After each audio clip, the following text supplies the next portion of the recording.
কখনো ধারণা করে কোনো মন্তব্য করবেন না, ধারণা করে কারো ব্যাপারে কিছু বলতে যাবেন না, নিজের তাৎক্ষণিক সুবিধা ভোগ করার জন্য কারোর পিছনে পড়িয়েন না। তার কতটুকু ক্ষতি হবে সেইটা পরে, আপনার কতটুকু ক্ষতি হবে সেইটা আগে।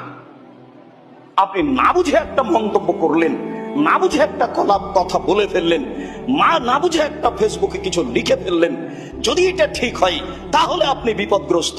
সেটা যদি বদনাম হয় তাহলে তার বাঁচা যাবে না, তার হাতে ক্ষমা ছাড়া বিচারের মাঠে আর ক্ষমা হবে না। আর সেটা যদি অপবাদ হয় তাহলে 40 লাঠি না মারা পর্যন্ত আপনি দুনিয়াতেই পবিত্র হবেন না, পরকাল কি হবে সেটা পরে। খুব কঠিন ব্যাপার।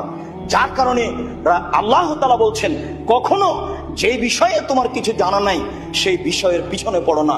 সম্মানিত দিনী ভাই বোন, পৃথিবীর সকল দিনী ভাই বোনকে আমি নাসিহাতের ক্ষেত্রে জোরালো ভাবে বলতে যাচ্ছি,